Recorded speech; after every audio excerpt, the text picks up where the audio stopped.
स्वर्गीय राजीव गांधी जी के नेतृत्व में सदन पटल पर पहली बार पेश किया, मगर उस समय ये प्रावधान पारित नहीं हो पाया।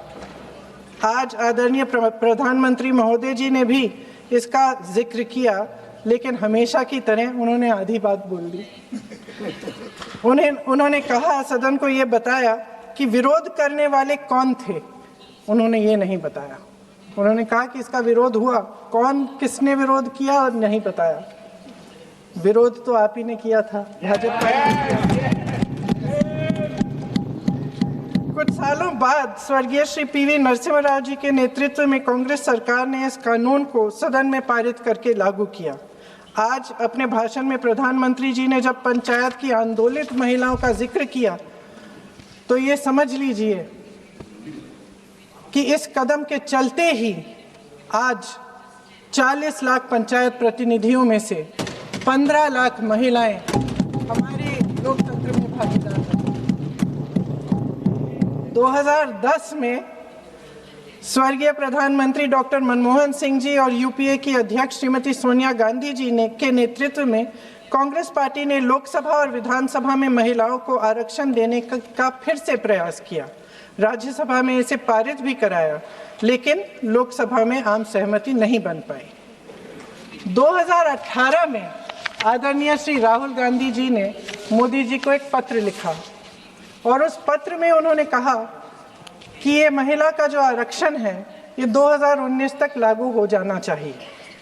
मुझे लगता है कि यहाँ आकर प्रधानमंत्री जी राहुल जी का मजाक तो बना लेते हैं, लेकिन घर जाके उनकी बातों पर गौर करते हैं,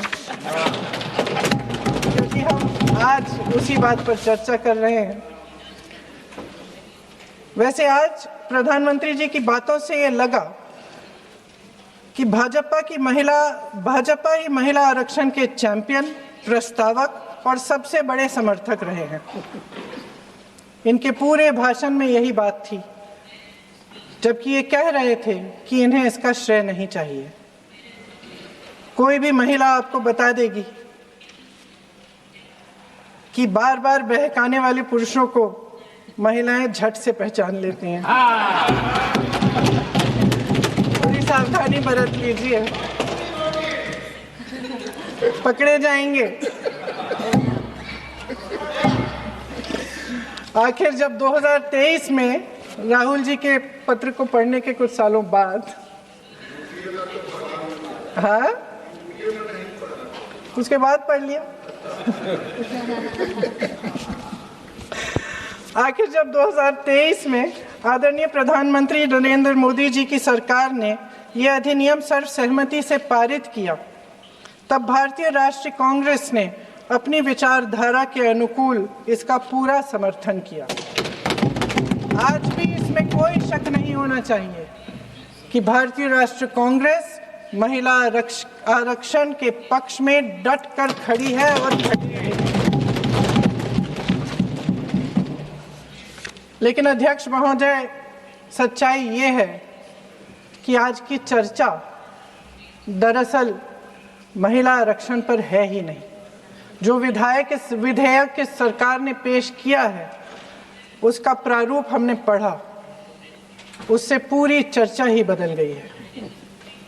उनकी सरकार के इस विधेयक का सार सुनिए।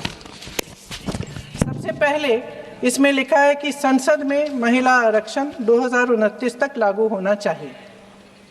हम सहमत हैं। फिर कहा गया है कि इसे लागू करने के लिए लोकसभा सदस्यों की संख्या 50% बढ़ानी पड़ेगी। मतलब कि सीटों की संख्या 543 से बढ़कर 850 तक बढ़ाई जाएगी। और इन सीटों को बढ़ाने के लिए एक परिसीमन आयोग बनाया जाएगा, जो 2011 की जनगणना को आधार बनाकर ये कार्य करेगा।